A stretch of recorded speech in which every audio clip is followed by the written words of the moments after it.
wherever you may be. I'm Danielle Mercurio. I am a coach, I'm an astrologist, and I also speak and teach meditation. I'm a gypsy of all trades, and I love it. And I love all of you. So on this Friday at 3:05 p.m. Eastern Standard Time, we have a full moon lunar eclipse happening in Pisces. But many of you may already start to feel the onset of it. We've had, September's the beginning of fall, tend to be a very heightened cosmic time. You may remember last September, there was a lot of energy. That one was more compact. It was very intense. This one is more like skipping stones. It's kind of been very up and down, right? Do you agree? If you can kind of look from where you were last September, there was a very compact, heavy energy that transpired. This one is a very kind of moving around. And when we talk about what's happening in astrology and on my show at the Cosmos, I like to speak from the space of all of you because, we are all one. And so I'm relating the cosmic energy to you no matter what your sign is, because we all have unique birth charts. And if we were to just try to go off of your sun sign and talk about one sign in general, it wouldn't really be enough and pertinent to. So realize that this energy that we're talking about is for all of you, okay? And if it resonates, amazing. And if it doesn't, you know how to get out of here, right? So beautiful. Okay, so all of this started with the first full moon that we had with this eclipse energy on August 18th. And August 18th, that full moon in Aquarius was kind of like anything you swept under the rug and you thought maybe you could just keep under there. No. Getting out. Now, if any of you had those clean rugs, then you're fine. And the full moon occurred.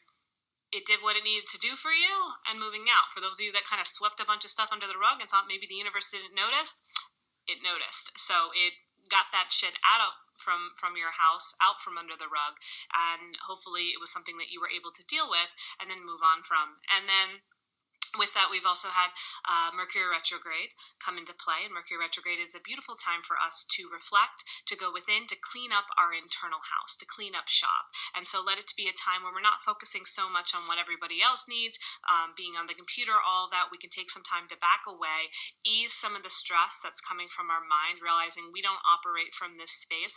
All of our channeled guidance does not come from here, and start to explore what it's like to be in your heart space. And then we had the new moon in Virgo. It was a solar eclipse at the start of this month. That was on September 1st. And hopefully that was kicking you into high gear from the space of what the full moon on August 18th cleaned up for you. And so using the new moon that we had in these kind of 2 weeks that are leading up to Friday should be a time where you have really had a lot of opportunities and moments and situations where you saw what was right for you and what hasn't been right for you. It's also been making you really feel like you've got to step up for what you're called to do. How many of you on here are teachers or light workers or coaches or healers or yoga instructors or meditation guiders or individuals that hold space for others in your office or for your family? How many of you are those? Yes, okay. So there's a lot of you. For some reason, though, there's still this feeling of I am still the student. I am not quite ready to be the teacher yet. Well, here's the thing. This full moon that's happening on Friday, it is begging you to step up as the teacher fully. You have done the work, you have listened, you have learned your lessons, and therefore it is time for you to share. And we're going to start to feel this full moon energy now. Some of you may have felt it already last night. The moon right now is almost full. So if you look up at the sky tonight, you're going to see the moon looks like it's full. It's not quite full just yet. There's still a little bit of darkness around the rim. And so, but what's happening is it's leaving Aquarius and the moon is moving over into the sign of Pisces tonight.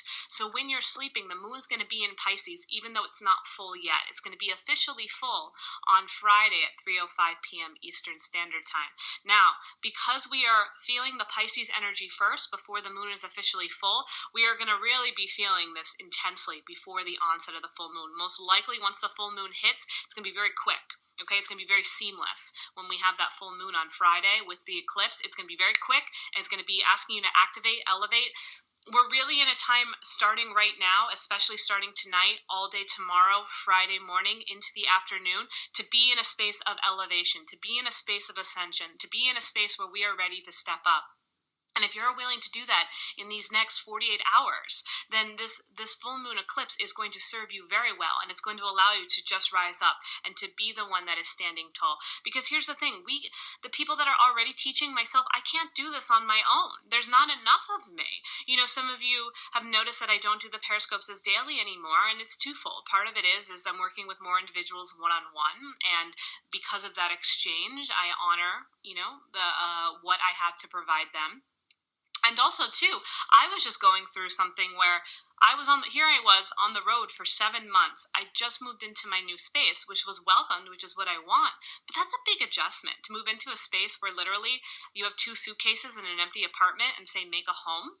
That's a lot to do for myself. I was also ending a relationship. I also didn't realize that hard water is a real issue. I just got my new shower filter today, and my hair is starting to recover, thankfully, and my skin was dulling out. I was starting to break out. That's not fun, right? So, like, you guys know how I feel about my hair. So, you know, there was a lot of things happening in my life, and so I can only hold space for so many people at certain moments. And because of that, I need you guys to be not just my students anymore, but I need you guys to be the teachers too, right? And so that way it puts less pressure on the teachers to feel like they have to carry everybody, and realize that they have other teachers that they can depend on to help share the good word. It's getting a lot better. It was like greasy and oily up here, and then like dry and brittle down here. Any of you in California that experienced that? This was my first time experiencing it fully, because this is the longest I've been in one spot consistently, and it was really messing up my skin and my hair. But anyway. That being said, this is a time to really honor, what do you feel called to do? What do you feel called to do? What do you feel called to show up for? This is a time where I really want us just focusing on what makes sense for us and to how to move us forward. Some people think I'm a science teacher. I know a good deal about astronomy and how some things come together and work and make magic and spark. The full moon in Pisces is about this idea of tapping into your own spiritual wisdom and sharing it, and doing what feels aligned to you, doing the things that you feel ready for. Those moments where you have an intuitive hit where you're like, I'm ready, and then you don't do anything about it and you let time lag. Well, you know, those moments of letting time lag then make the readiness not really come into play, and then you don't feel like you're ready, and you go on the song and dance, and then you're doing comparison and you're looking at other people when you should have just been, you know, embarked on that readiness, that intuitive hit you were getting in the moment, and moving it forward. So we're moving into the full moon on Friday. However, that being said, the moon is moving into Pisces early. Okay, so it's moving into Pisces tonight, so that when the full moon hits, it will still be in Pisces, but then on Saturday morning, it's going to be in Aries. So, and what does Aries do? Aries is like, whoosh, let's do this. Head first, let's go for it, let's get in there, let's get things done, let's go. And so if you right now, in these next 48 hours, don't take acceptance of what you are here to do, don't take action on the fact that you are here to be so much more, that you are meant to make an impact, that you are meant to make a difference, then you are going to not get caught up in that wave. When Saturday comes, you're going to be the one kind of left behind, and that's not what I want for you, and that's not what you want for yourself. So I want you to look at an area of your life where you feel called to step up and move it forward and get yourself ready now. I want you to look at your ego dead on and say, ego, that's enough. You need to knock it off. I cannot take up with your shit anymore. It's time for you to move to the side, because I have bigger things that I need to do, and you need to just come along for the ride, or you need to stay back where you are, because you are not what I'm here to do. I didn't come here to just battle you my entire life. I came here to make a difference. I came here to embark on what my soul's intelligence is telling me right now, and I owe it to myself to listen to that and move it forward. And the ego does not hold a place in this, or what's going to happen? You're going to watch everybody pass you by. You're going to see all of your dreams start to float away while you're in the back with your ego hanging out. Great. Is that what you want? You want to be left behind with your ego? You and your ego in the back seat just chilling? Is that what you're looking for? Yeah, the ego is not my amigo. Yogi Bhajan said it best. And Shanna reiterated it. But you see what I'm saying? That this is the time for you not to just keep, feeling like you're being left behind or you're being left out. Because when you're in those situations, what you're saying is, I chose my ego. I chose to be the victim. I chose to be back here. Nobody chose that for you. We all have different ways where we can step up. And again, when I'm saying you've got to step up, and when I'm saying you've got to be more of a teacher, that does not mean that all of a sudden you've got to figure out a way in the next 48 hours to write a book and be a speaker for Hay House and speak in front of 1,000 people. That is not what I'm saying. But what I'm saying is you all have some inkling of moreness in your life, of somewhere you want to elevate. Tap it up if you have a place in your life where you can see elevation, where you can see moreness, where you can see growth. And all that this full moon is asking us to do is to take those inspired ideas and to take some action, to find a way to share it forward, to find a way to make it happen, to take a step forward. And if you can take that one step, when the energy of the full moon eclipse happens on Friday afternoon and then moves into Aries, you're good to go. You're in the stream. You've got it. You're moving things forward. You've got your confidence. But if you choose not to be in that space in these next 48 hours, then you're going to be back here. And you're not going to be feeling confident. And you're going to be feeling insecure. And you're just going to be hanging out with your ego again. Alone on a Saturday night. You and your ego. Watching reality television. Thinking about takeout. Wallowing your sorrows and however you do that. And that's not what I want for Saturday night. Right? You don't want to just be home alone with your ego again. Like, oh, this guy again? We got to ditch our ego. They're always going to be a part of our life, but they don't have to be such an intimate part of our life. Okay? They don't have to be with us every waking step. Oh, man. Think about your partners and your family. Like, they're always, do they want your ego to be your first priority? No, probably not. So stop acting like it. Stop giving your ego so much attention. Stop allowing it to be such a toxic relationship. Okay? It's destroying your dreams. And so, nervous about retrograde when purchasing a new house, it's your choice if you want to be nervous during the retrograde or not. Okay? The Mercury retrograde is here to help us. And yes, there can be tech issues. So really if you're doing something like signing a contract or buying a house, I want you to be excited about it, okay? And I want you to look over the details very closely, okay? So because it's Mercury retrograde, you're going to catch something that maybe you wouldn't have caught after Mercury retrograde. What if you were just like, oh, whatever, I'm buying a house, let me just sign here, and next thing you know, you miss something major, right? So, honor the fact that you're moving when you're moving. Be excited about it, and then just really look over the details. And if something doesn't feel right, speak up and honor that, okay? But this is a time of, Mercury retrograde, again, it's not a time to be effed over unless you want it to be, okay? Because your ego is like, oh yeah, it's retrograde, blah, blah, blah. Stop it, ego. Be excited. You're we're moving into a new experience here, which you're probably going to wind up liking. The thing is our ego always winds up catching up to us and being like, oh yeah, that was a good idea. Or, oh yeah, that was smart. Or, oh yeah, this is fun.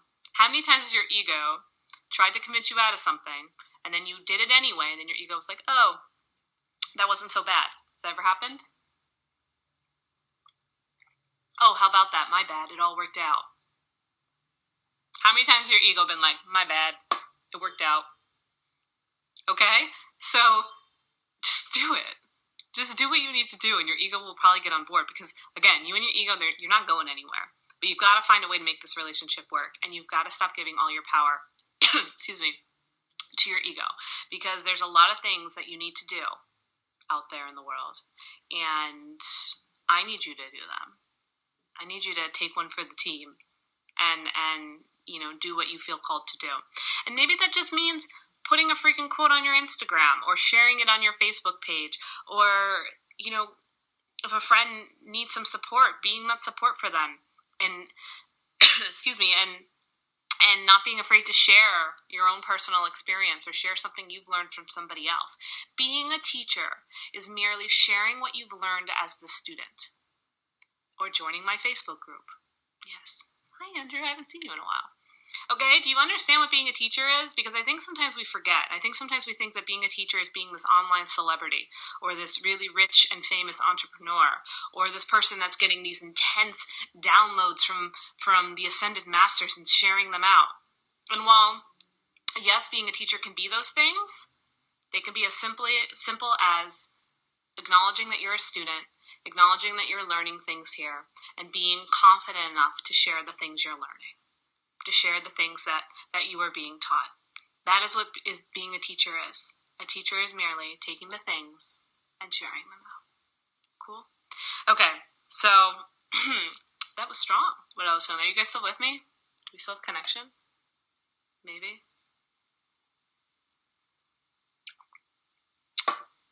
All right, well, this might be a wrap for us. I'm going to wrap it up right now. Full moon, Friday afternoon, 3:05 p.m. Eastern Standard Time. I will have a full moon meditation up on Everyday at Hara. You can check it out there, and it will guide you through the entire set of the full moon, what you need to know, how you can really honor and activate this energy as it pushes from Pisces into Aries. And I'm going to come back on and wrap it up one more time just to make sure.